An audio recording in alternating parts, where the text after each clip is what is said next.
me to play devil's advocate for a second. You want smoke? I'll bring the matches. When it comes to pop culture and fun, we're the whole meal.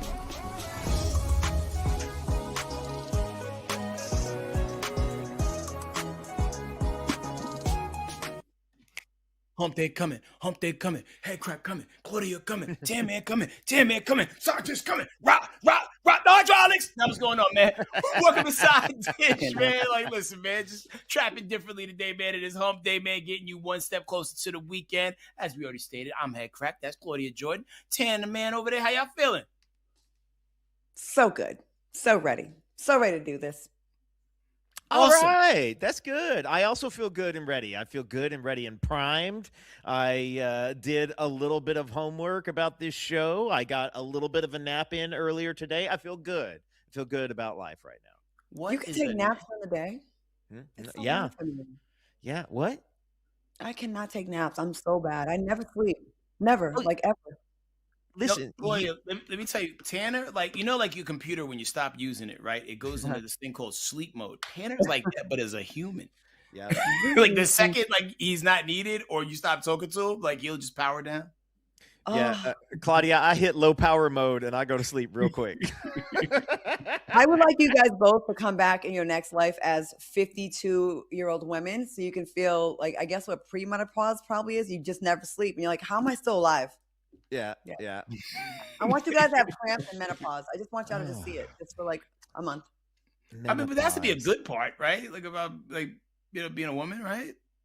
Oh, like menopause? Raw dog sex, no worries except for diseases. I mean, well, we have to worry too as men. I mean, yeah. yeah. We're definitely worried. The raw dog part. Yeah. Sorry. I'm saying yeah. You don't want it to be ribbed for their pleasure without the condom. You know what I'm saying? Like, we definitely out here caring. You know what I'm saying? Like, for real. We care, Claudia. We care so much that any sort of exciting language on a prophylactic, we're like, that's what I need. Right. Ribbed for her pleasure. Like, when do y'all care about our pleasure is what I want to know. I'm just saying. Yeah. I take those and I turn them inside out. I'm like, screw her, my pleasure. Selfish bastard, you selfish. You're ribbing yourself. Yeah, that's what I'm joking. I don't actually do that. That's how do we get off on this? Don't we have topics to cover? I believe you, Tanner. I believe you. I just keep doing it. This is a serious inside out, and then I'm just, and then I like just for me. Just for me. Just treat myself. She's like, okay. We always start the show like really. We're always out of pocket on the show. Off the rails, like straight out the gate, straight off the rails. Okay, well, all right, back onto the rails. Okay, I'm gonna do it. I'm gonna get into the actual show stuff. Here we go. Okay, Coco Gauff, tennis superstar, guys. Tennis superstar Coco Gauff. She went a little loco Coco. And this brings up some interesting points about privacy and the angry black woman tropes. After losing at the Australian Open, Coco left the court. She tried to find a little bit of privacy, and she let her frustrations out.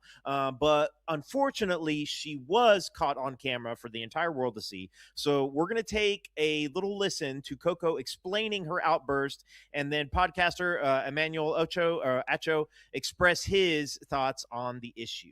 I don't need to broadcast. I tried to go somewhere where I thought there wasn't a camera because I don't necessarily like to go somewhere where they wouldn't broadcast it. But obviously they did. So yeah, maybe some conversations we can be had because I feel like at this tournament, the only private place we have is the locker room.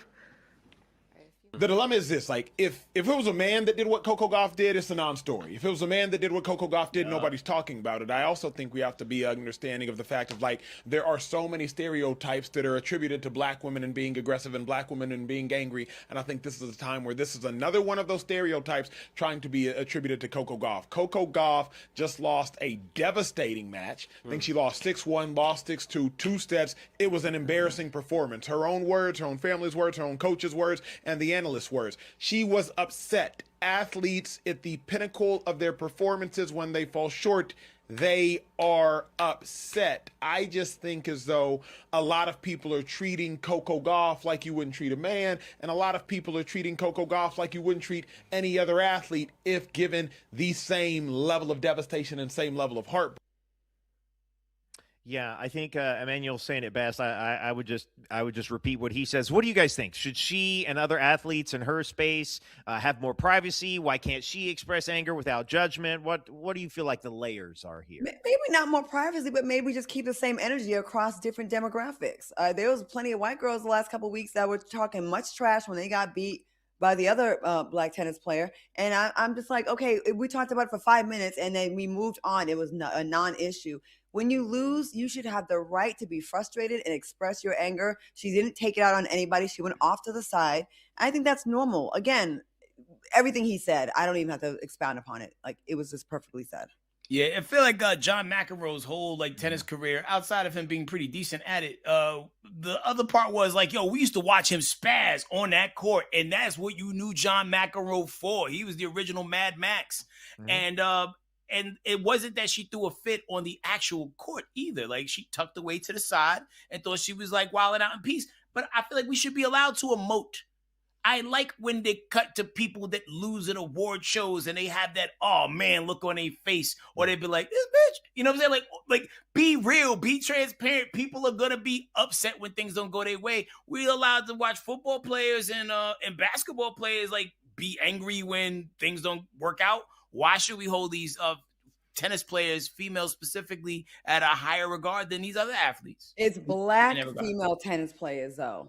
It's black female tennis players that, Serena and Venus, it's like you have to be unrealistically chipper, even when the average person in the same position would feel exactly the same way as you. It's like unhuman. Like, it's not fair to hold them at a different standard. Keep the same energy. Let black, white, whatever, both have emotions when they're not happy with their performance.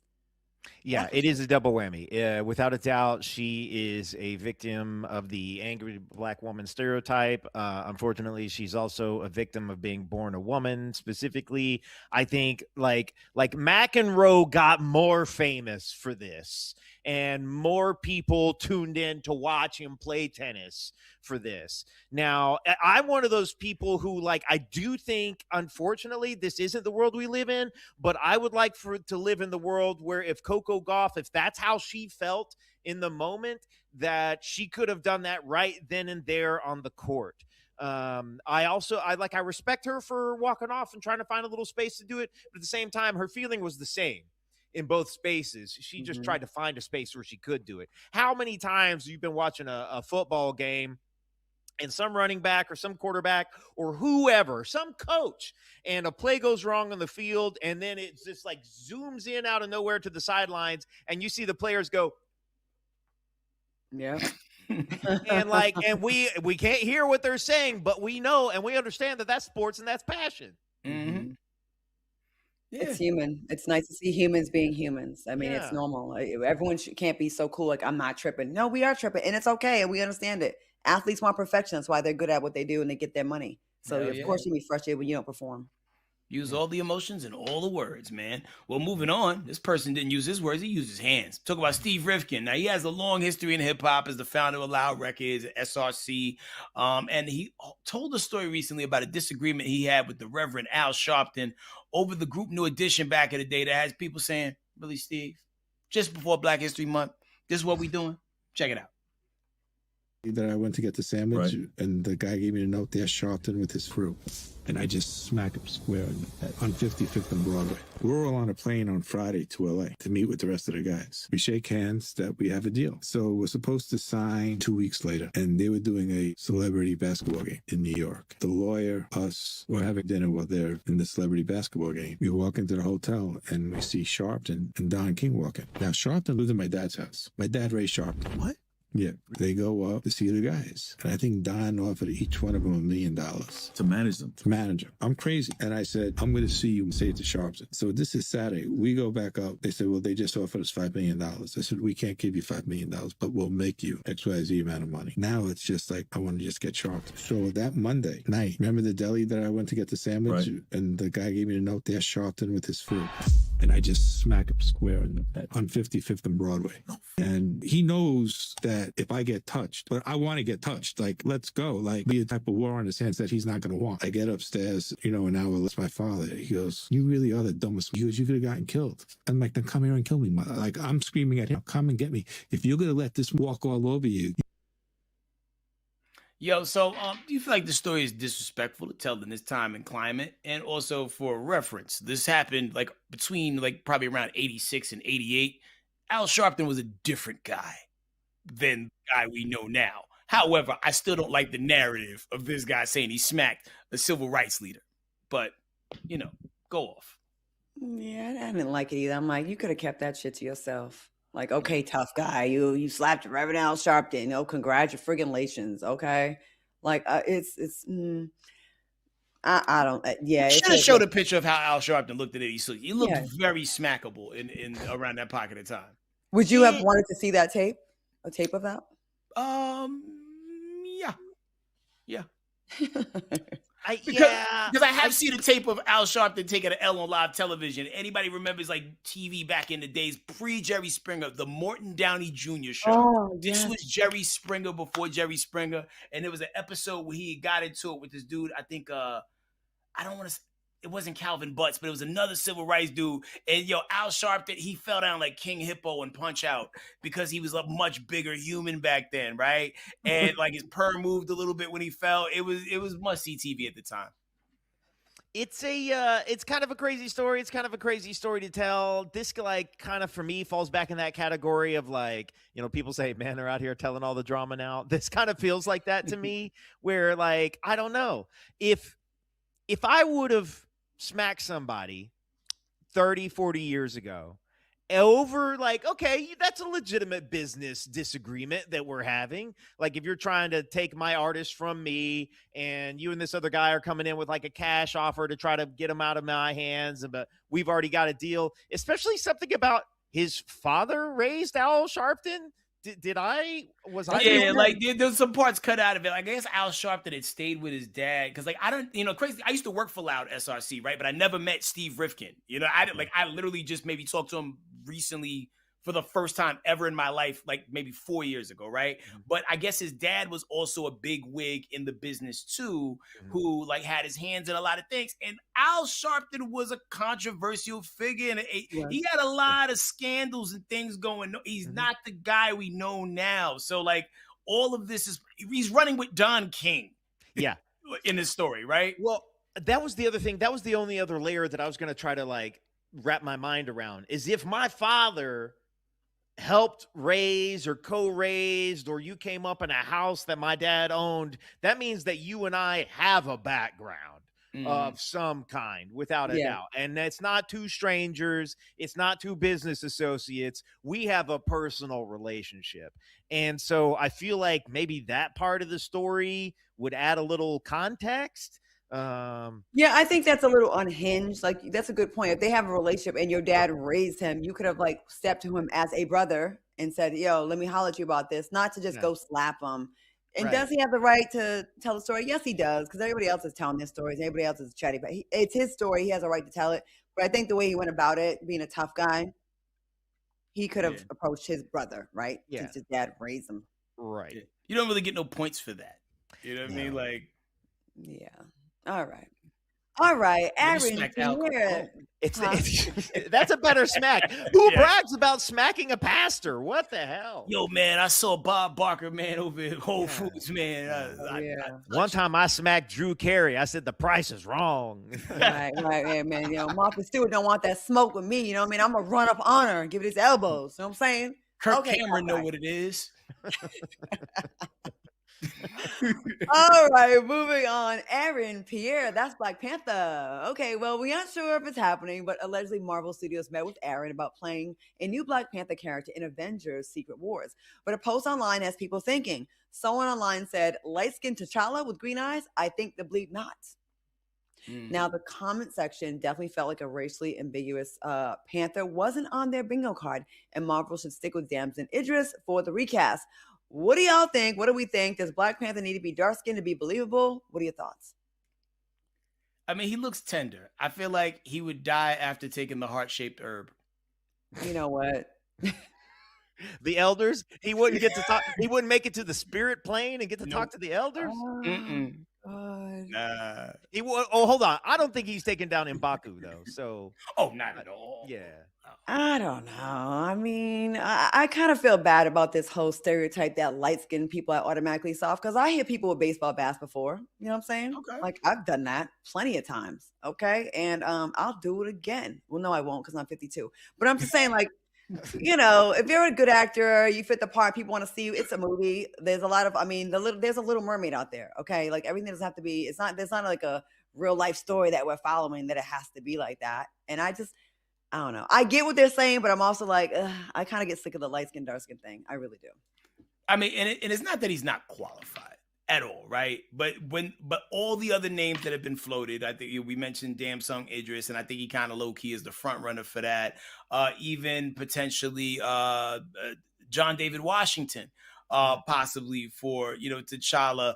It's like, you got these people who are really close, and you go with Aaron Pierre, who could play so many other people in the MCU, but he also is Green Lantern. So, like, I mean, it's almost like you work at Sam's and Costco. Like, you know what I mean? Like, pick one. You know what I mean? Yeah, I don't think, I mean, that's the thing is, like, he's wrapped up in that DC universe. They just had the whole reset with James Gunn. It's hard for me to think that he could realistically be cast as the Black Panther just for contract purposes. Like, that's not, like, it's not fun and exciting to talk about it like that. But I would be shocked if he was able to keep his job as the Green Lantern, which is a big time superhero in the DC universe. That's like A-list in the DC universe. And to do that and be the Black Panther, that doesn't seem likely. But as far as, like, is he dark skinned? I'm like, well, I'm way out of that argument. And white people, y'all never have to have this conversation like, oh, he's George Clooney is not pink enough, or he's a little bit. You weren't a part. Hold on, Claudia. You're trying to tell me that you weren't a part of the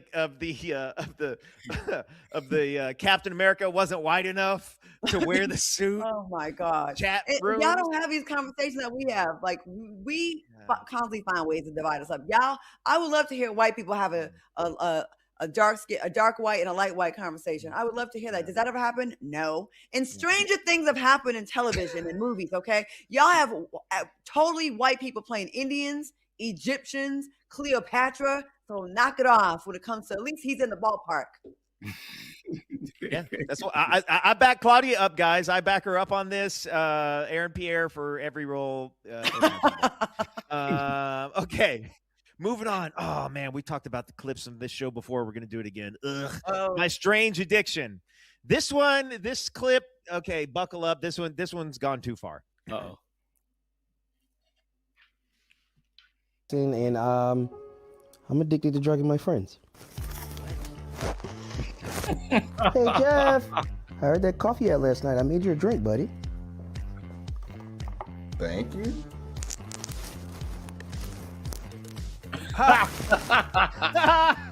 Say no, I don't want to spill none of that. Let's make sure everybody is okay. Are they aware that you're doing this? I don't think so, but I'm pretty sure they do. Braxton, what's good with you, man? Hey, man. Yeah, just work stuff. It's not like I'm doing anything crazy or anything like that. It's just, I just want them to have a great time, and I like to see what they do. Nobody wants the food. You'll get chills. Yes. Sometimes it throws off the equilibrium and everything, and they get these chills and you start to shiver, and I got to keep them warm. I can't let them die. That would be bad.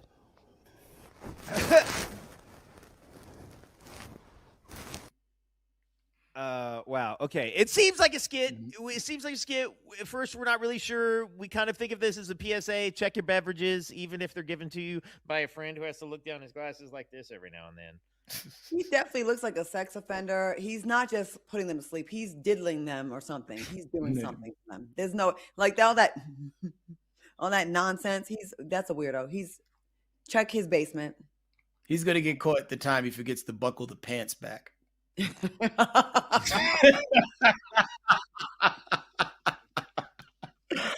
gotta go to break, but when we come back, man, an NBA legend is facing a legal battle and more. We'll tell you in 2 minutes. Like that.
Wake up, wake up, wake up. It's time for more Side Dish. All right, y'all, welcome back. An NBA legend known as The Truth is facing a legal battle. Yes, former Celtic star and podcaster Paul Pierce is now in the spotlight, not for his game or controversial podcast takes. Instead, the internet is buzzing around where he may have deposited some of that baby batter.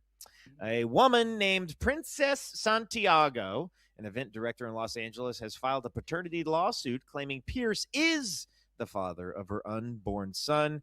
She is asking a court to order a DNA test to confirm whether he's really the father, saying her private attempts to resolve it have failed. Now, he hasn't publicly responded, and his lawyer declined to comment. Plus, Paul's got other legal issues going on, like a DUI charge that he pled not guilty to a couple years ago. So, you know, a new baby right now would be a little icing on that on that legal cake.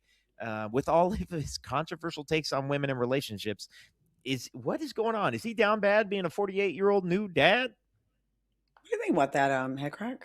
I mean, coming in late in the quarter. I mean, you know, like 48, man. She said Paul pierced the uterus. Potentially. It's just like, bro, you gotta move better, man. Like, you know what I'm saying?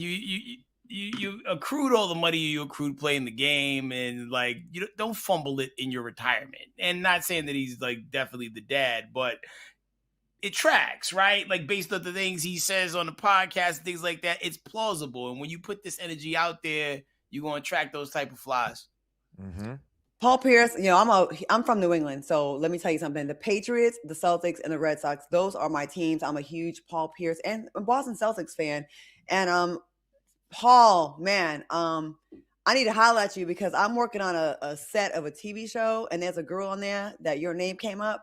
And she said that she was trying to get pregnant by you as well. Oh. And if you hit me up, I will tell you all about it. I'm sure you know who I'm talking about. Don't know if it's true or not, but I like to give my peoples the heads up on things like this. And I will gladly spill the beans because I have no loyalty to her. I think she's a bird. And I don't know why, like, you know, I mean, you can't give them the opportunity to put this on you. So please move accordingly, strap it up. Don't trust no one that says they're on the pill. There are women out here that are trying to get that child support don't care about a relationship, that do care about the money. I'm not saying that was this lovely young lady's MO, but there is a child that has been born, and it kind of doesn't look like the person she said is the father. Mm-hmm. Yo, man, if you didn't get your angel wings before, you got them today. I look out. Listen, people think I just go for up for women all the time. No, I go for what's right. Yeah, right is right. Yeah. Right is right and wrong is wrong and hoe is a hoe. So this person had the gall to like openly discuss and say what her motives and plans were? No, I said to her, I heard you were trying to get pregnant by Paul Pierce. And she said, and did. And I was like, oh, really? That's a weird response. You should have said, no, that's not true. And I'm not saying her name, but you know who you are, and you stalk my page, and I will clip this. It will be on my page. Paul, hit me up. Just a quick note. Somebody asked, hey, he made it to 48 with 0 kids, that they were impressed. Nicole, I see you there. He's actually got 2 kids, and so I just meant like a new father again at 48. Ooh, she gonna be mad at me next time I see her little sloppy behind. Ooh, sloppy. You can't beat me though. So there's that. I still got that baseball bat. Got the bat. All right. In more F them kids news, a wise man once said F them kids, and now rapper Cardi B is taking it to an all new height. Cardi in her WAG era went full on cheerleader for her boyfriend Stephon Diggs while he's with the New England Patriots going to the Super Bowl. All right. While watching a viral NFL video starring a little girl, Cardi went off on the video. Check it out. A white girl said they weren't gonna win. That bitch, I told ya. I'm sorry. No, I'm sorry. I didn't mean to say that. Yeah. All right. The dad of the young girl had to step in, and he commented saying, "That's my daughter. She's 4 years old. This is a lighthearted, family-friendly video where she randomly picks football helmets. Please don't direct profanity towards a child." Woo! Now, I know we have this conversation all the time regarding Cardi, but did she take it too far? Who's putting their kid on Instagram Live with Cardi B? Yeah. If you take your child to a Tracy Morgan show, you're going to hear some things. Yeah. Oh, it was a video. Oh, the way it was. Oh, okay. The Yeah. way it was shot, I thought she was actually on the live.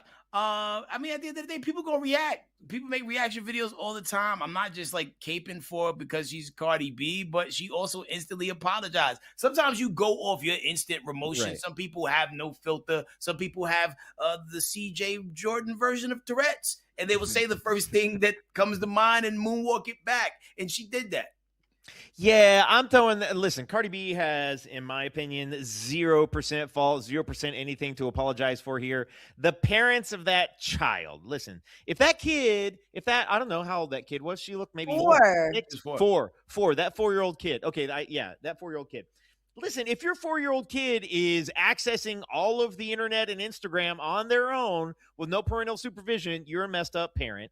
And then the other thing about it is like, oh, the only way that kid would have been exposed to Cardi's profanity is if you showed it to them. And so it's like, I don't understand why this coming for Cardi here over this. It sounds like you're just stirring up drama when you didn't have to. Did you show your daughter, Cardi? Did you show your daughter this video? Because if you didn't, what are we talking about? You know?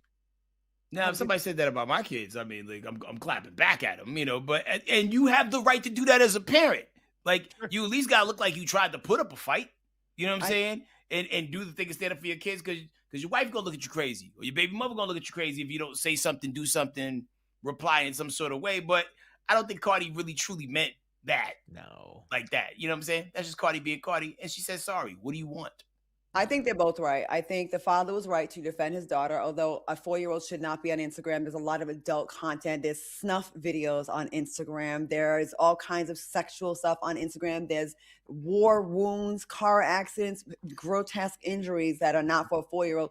Just like Cardi's response was not for a 4-year-old. Yes, the father he did the right thing by defending his daughter, but she should not have been on Instagram. And Cardi, that's how Cardi is. Like, that's how she talks. That's how I talk. I don't have kids. I be saying F them kids all the time. Matter of fact, I shoot kids in movies. So right. I'm the wrong person to ask. and that little heifer, hey, little 4-year-old, that you little heifer, you picked the wrong team. It's the Patriots, Super Bowl. I already got money on it. We got the Patriots going all the way. They're the 37% favorite. They're not the favorite, though. They're the underdog. So I'll win more money on that bet. It's fine, little girl. You'll be fine. You did watch out. Listen, little girl, watch out, because you never know when Claudia Jordan's around the corner. That's all I'm going to say. When I got the black hoodie on, someone's getting murked. Plan C. Plan C. I should name my book that. Plan C. Nah, Bad Advice for Bad Bitches was like, that title rings. Like, that's been good stuck in my head for like 4 weeks now. That's solid. I'm All right, moving right on. Hey, Kevin Gates. Kevin Gates is back with more comments on the divorce announcement that rocks social media between content creators Desmond and Christy Scott. He joined Shannon Sharp on Club Shay Shay to assign some blame in the split. We get kicked while they down. Okay. He wasn't happy.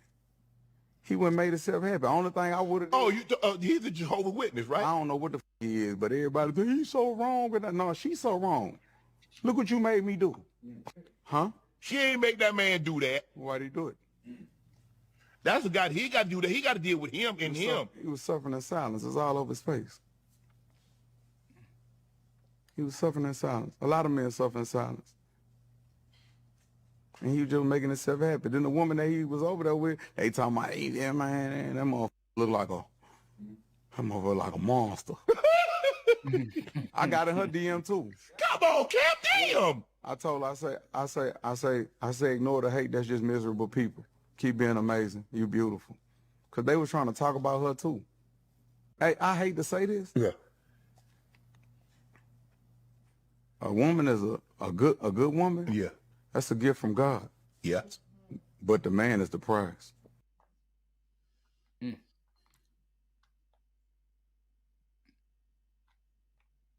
Well, all right. The man is the price? Who's going to be the boys? Who's going to be the man here? I'm so sick of this soft girl era coming from men. Knock it off. And Shannon, the laugh. Yo, the thing about Kevin Gates and the audience that champions his rhetoric, they've sipping the Kool-Aid. They're bought in. You know what I mean? Like, they will ride and die for him the same way that people ride and die for Nicki Minaj, right or wrong. Same way people could arguably say that thing about Cardi B. Like, yo, there's a lot of times that he says things that I completely rock with. There's Mm-hmm. sometimes I'd be like, okay, I can tell you, you know, like your frame of thinking is based on how you were raised and the things you've experienced through your life. I am not your psychiatrist. I'm not here to put you in a chair. I haven't walked your walk. And, you know, and at the end of the day, if it works for you, more power to you. But, you know, I don't 100% subscribe to everything he says. I think he pulled or either tried to pull a real slick move here. He spent a little time talking about how Desmond is good looking, how Desmond can cook. Desmond's got his own. He's got a good personality. He's not going to have any problem at all getting another good woman to stand behind him. And then he slid into Christy Scott's DMs. Was it Christy or the other girl? Was the other girl? Wait. Yeah, the husband's new girl.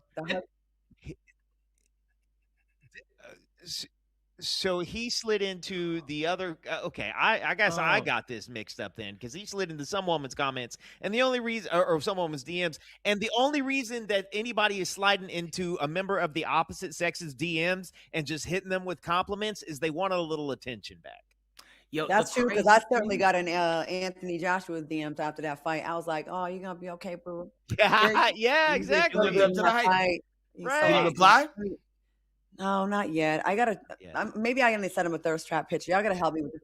Yeah. Oh yeah, he's grieving right now. I'm gonna wait for him to. Yo, it's in this second right now that I realize we're talking about not those people from TikTok who the girl went on the talk show with the person. It was like, yo, like she kind of like low key regretted it. Like after she left the dude. Yeah, there's too many people who are famous because of the internet. Yeah. Let's start with that. And the cost of podcast mics are too cheap. Timo needs to stop selling mics. I will say this, you know, as far as the Kevin Gates thing, he does say stuff that's out of pocket, but he does, he's not stupid. He's definitely not stupid. Like he definitely says some stuff that's insightful. I will agree with him on this. I did go back. I wasn't familiar with that couple before, but I went back. You did see times where the husband was in the background, like he didn't seem as enthusiastic, and maybe he was sick of the antics. You know, you can love someone, but be kind of sick and tired of like some of the stuff that they do. And maybe he was, you know, maybe the relationship has worn its, you know, it's ran its course and it was time to move on. Clearly it was. So, you know, I don't know if we should demonize either one of them. Like sometimes you fall out of love with that person. That's not.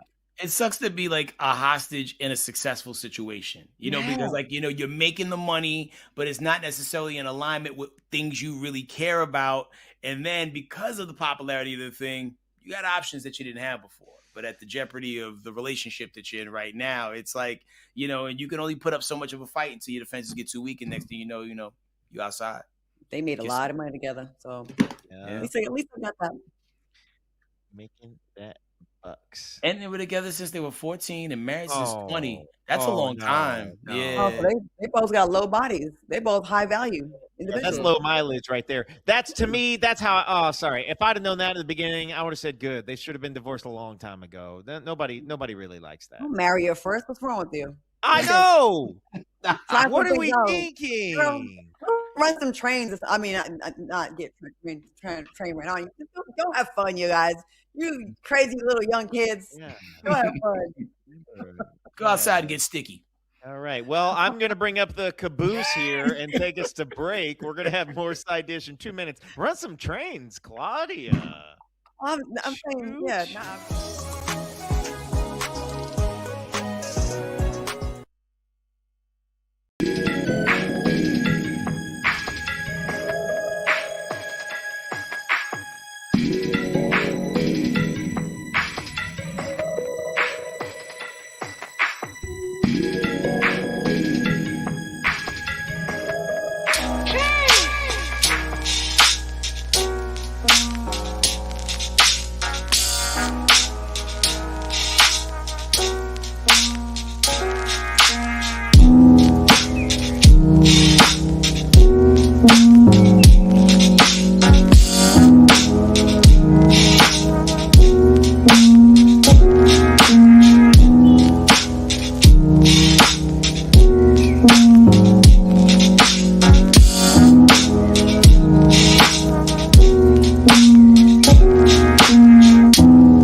guys are crazy. Both of them are so out of pocket, you guys.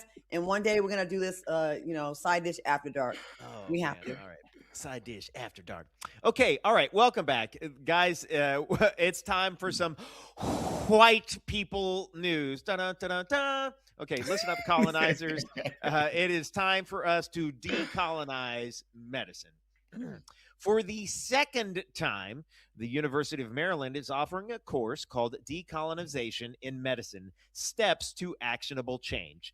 And in this class, students critique the white body, as in white people's bodies, to examine how colonialism shapes medical practices and contributes to unequal treatment for people of color. Now, of course, some of my cousins are upset, calling it nonsense, calling it identity politics. And then what do you guys think? Is this problematic and political, or is this pivotal for better health outcomes? How do we feel about it? I mean, I know there are some scenarios where, because of people's genetic makeups, not all remedies and solutions work for everybody. So you can't just give a blanket assessment to patients when they come into your office, not knowing, like, hey, this is where this person is truly from, their genealogy. See, this is where the 23andMe stuff really matters, if that stuff is really real anyway, right? Because, like, some people need to be told, instead of like, take this medicine, you need to be eating things that were indigenous to where your people from. Like, there's so much that goes into it. You know what I mean? So, like, when you tell people just everybody gets the same thing, everybody's gonna be on the same pills, no one really truly gets better. But I also think that's part of the plan too. Of course. And then there's a book called like Eating for Your Blood Type, like even stuff like that. But I'm trying to figure out like where the benefit is. Like if their class is critiquing, the white body, I don't get it. Like I need more than that. Like what? Okay, critiquing, then what? Yeah, I'm also slightly. I also don't have any sort of medical education at all, so I don't have a full understanding of it. Like, without a doubt, there are inequalities in the medical system. I don't think anyone would argue that. Evidently, only 3 people have enrolled. The syllabus includes things like medicine as a colonial project, structural violence and public health, the susceptibility of the white tongue to spicy foods. That's weird. That's weird. Well, that's weird. weird that one's on there. I didn't. That's so crazy. That's crazy that they study that. I could think of more things, like maybe like, why are white people allergic to Lowry's seasoned salt and garlic pepper? Like, why won't y'all use it? Like stuff like that I would get. Or I like have some Lowry's in that cabinet right over there. Tanner, you're half black. We already discussed it. Your mother is biracial. Okay, your mom's biracial with that name. Yeah, Sheldona. Yeah. Your mother is biracial. But also, let's not sleep on our Latino brothers and sisters too. I mean, yeah, we got the Lowry's, but y'all got Sazon. Sazon Goya. Wait. What? Hold on. Sazon. What is Sazon? Oh man, listen, man, like. They got the bouillon cubes, man. Like take your soup to the next level. Yep. You can put them in seafood, fish, steak, chicken, everything. It goes in. I'm gonna send you a picture of the box and you go get it. Please do. Send me a photo of the box. See, we need that. See, this is the class we need. Culinary spice, like colonial spices. Yes. Decolonization. Colonizers went wreaking havoc all around the world to get spices to only turn around and not use them. That's wild. That's crazy. Gina loves you. Said, why they allergic? That's wild. Mm-hmm. Yeah. And Hold Lauren up. Picked it up when we put it down. Lauren says Sazon delicious. Oh, adobo too. And you can go heavy-handed with the adobo because it's not like so sodium-ish. Yeah. On the adobo. Also, I just want Kiki Baby 12 to know we're not going to be held hostage for people leaving. But hi there, Kiki Baby 12. We see you. Also, Old Bay. We have to get you some Old Bay, Tanner. Do you have I that? know about some Old Bay. I got some Old Bay. I got some Lowry's. I like some Tony's Chicheries or Shasheries. I'm not sure which one it is. Okay. That's lit too. What y'all know about Cajun Sparkle? See, now you've been talking about Cajun Sparkle, and I still haven't had it. Yo, I'm an advocate, man. So at Popeyes, they ain't gonna offer it to you. They treat it like duck sauce. They're not gonna give it to you. You have to ask for it. It's this little pink packet, and it tastes good on the chicken. You can put it in that red beans and rice. If I really want to be greedy about it, I'll put the Cajun Sparkle on top of the red beans and rice, and then put honey on top of that. Mix it all together. Boom, boom. It's a special situation. Cajun Sparkle. Ask for it by name. Tell them Crack sent you. I love it. Tanner, you're not regular white though. You're dark white, like Raven Simone. She said she's not black. She's dark white. You have a lot of black like adjacent qualities. Like you all right with us. I'll take it. I'll take it. You know too much actually. Oh no, I don't. don't. Okay, all right, moving on. Can y'all He was hear a me? guest speaker at the MLK ceremony the other day. Was he? Yeah, that's true. Are you serious? Oh my god. Yeah, I did the red carpet. Tanner, your next black event, please invite me. I will come. I will. I interviewed Viola Davis the other night. I'm waiting on that footage to Can come y'all back hear through. Yeah. Can y'all hear me? Yeah, we got you. Oh, we lost Claudia. She'll be back in a second. We'll pick it up. Well, apartment living strikes again. Jakia Marie, you got it, Claudia? Oh yeah, apartment living strikes again. Jakira Marie shared on TikTok an encounter she had with one of her neighbors, and let's just say vacuuming had them fuming. Take a look. So you really keep coming to my door for what? I keep hearing the vacuum all over floors and kids running around, but the vacuum is, it's irritating. You really came to my door about a vacuum? Yes, ma'am. It's not that deep. Yeah, I mean, yes, it is. If I'm trying to run out of rest, I'm trying to wash myself. Do you vacuum at home? I mean, of course, but so a vacuum is kind of loud. Though. It's a vacuum. I think that's an older model or something. Vacuums nowadays are new ones. Oh, damn. Sir, I'm going to vacuum many times as I want. I vacuum in the morning, I vacuum at night. Well, do you consider it though? You really consider it for a vacuum. You do it all like it's like an OCD. You do it 4 or 5 times a day. You really at my door about a vacuum? Yes, ma'am. But at least I came respectful though. I came respectfully. Sir, do I supposed to not have a clean house because you don't want? Do it 4 or 5 times a day. It's not 4 or 5. It's 2. 1 in the morning and 1 at night. But you do it while I'm still in bed trying to sleep. I get up early. You want me to change my schedule? Okay. All right, I got something. Okay, have a nice day. But have a nice day. Call the police. Don't complain about my music. I don't give a. Wow. All right, was the neighbor out of pocket? Did he have a valid point? You know, He might have had a valid point for 10 seconds. And then that's the end of whatever point that he wanted to make. Like, I feel like you're within your bounds to be like, hey, I'm so sorry. Like, do you have to do so much vacuuming? And the minute she goes, yeah, I like to vacuum in the morning and I like to vacuum in the evening, you go, oh, okay. All right. Well, thank you very much. And that's that.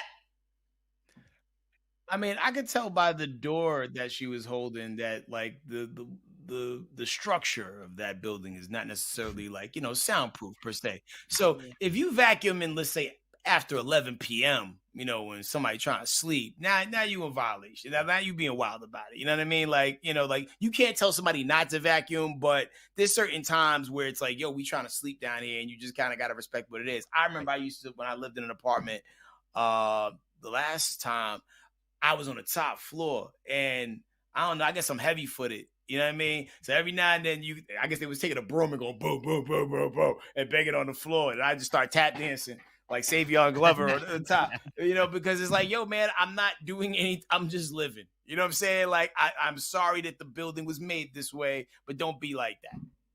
I think that if you have a neighbor and you share a common wall, a floor, ceiling, all that, you should be a little respectful. Like, he could have been like, hey, man, I'm trying to, I can hear it sometimes. Would you mind, like, maybe not so late or not so early? I'm not trying to tell you not to vacuum. You can't tell me how many times I vacuum inside of my house. Yeah. You know what I mean? And she should have been more like receptive to it, because there may be a time where he could play his loud music and she may have kids and be trying to sleep. So, you want to have a good relationship with someone you're sharing a wall with. Yeah, when he said, I got something for you, what do you think he was going to do it first? He eventually said music, but I was thinking the absolute worst. I thought he was getting the strap. Yeah. Wow. Wow. The walls, the neighborhood, the door, the lock, everything getting the strap. It was just like, what if it was just like a strap of dirt and he just like threw it inside of her apartment all over the carpet? He had some dirty shoes and he just ran her apartment. He's like, clack, clack, clack, clack, clack, clack, clack. Bunch of baseball field dirt. Just dumped a bag of it like on a front. I do like that to keep the house clean though. I'm a fan of, I'm vacuuming right after the show. Like I love to vacuum actually, but not twice a day. Oh, all right. How much noise does them little Roombas make? I don't know. I want to get one. The Roombas? $800 though. They can be a little noisy. Okay. All right. I'm looking at the comments. We got a lot of vacuum apologists in the comments. We're going to talk about that. Hey, but we got to take a quick 2-minute break. We're going to be back with more Side Dish with the question of the day. We'll see y'all in 2.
Welcome back. Now listen, it's time for that question of the day. We see the highlights, the announcements, the I'm so grateful posts. Success looks clean, confident, perfectly planned, like every move was intentional and every win felt amazing. But the reality is messy, less linear, and way more complicated than people admit, often muddied with unsolicited advice. So here's the question.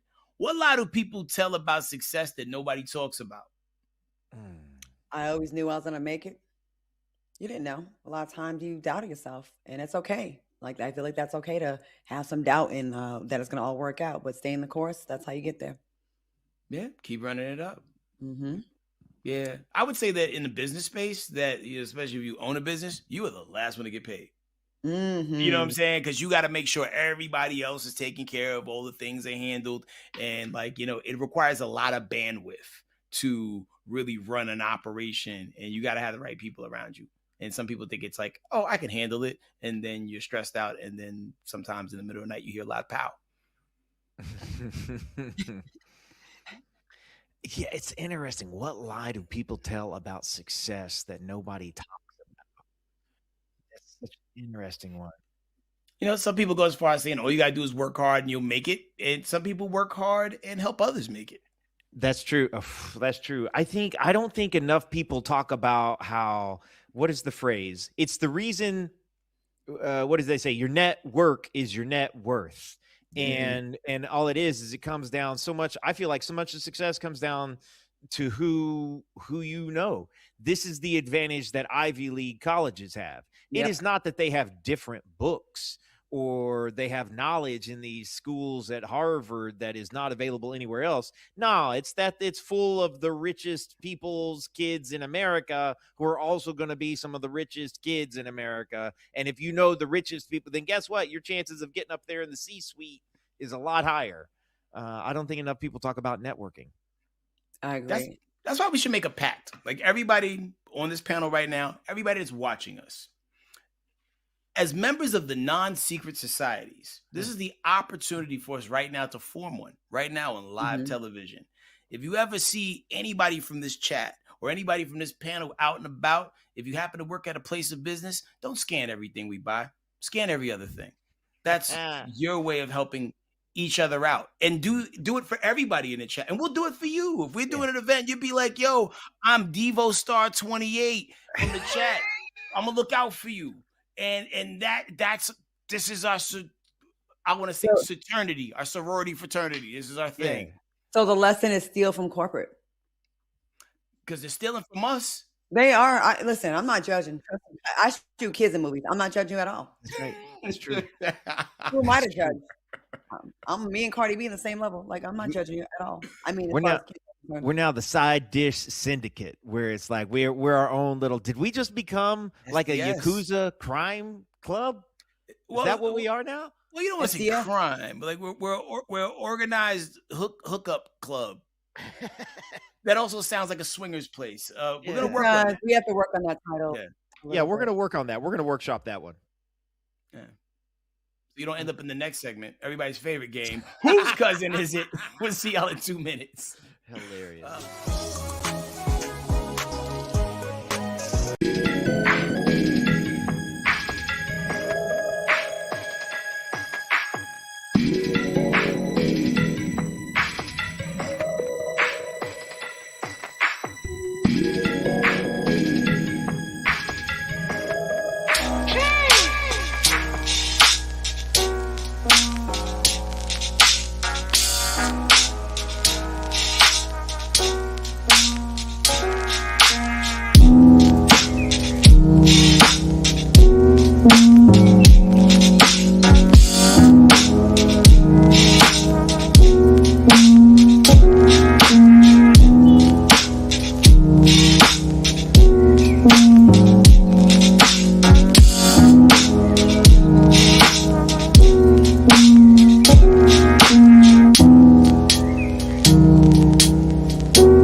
All right, man. Christine 6104 already jumped the gun. She says it's Tanner's baby mama cousin. Hilarious.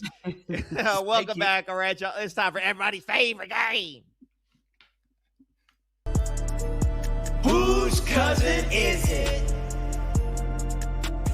Hey, all right, here we go. All right, today's Who's Cousin took a fast money a little too literally. A 28-year-old Florida man with a fast money face tattoo allegedly pulled a gun out over, wait for it, one whole American dollar.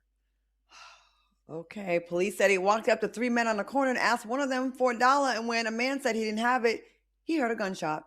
Witnesses says the shooter went crazy, pointing the gun, saying, "I will shoot you." Cops found a shell casing and the shooter, and now he's charged with aggravated assault and firing a weapon. He is in jail on a $5,500 bond for turning pocket change into a full-blown felony. All right. Whose cousin thought the risk was worth a little pop investment? That seems like a crazy low bond. Very low. And for someone to be light enough to where you could see the fast money face tattoo, because we'll do a design. We typically don't do like words on our faces when we do the face tattoos because it looks like smudged ink. My face tat cousins will put something like disturbed or misunderstood on their forehead. Yeah. I think it's a Tanner's cousin that hangs with a Headkrack's cousin. Oh. Yeah, he definitely listens to like our cousin music. You know what I'm saying? Kodak Black on the rotation. Yeah. Once I saw a chick had a tattoo on her throat that said "boner bunker."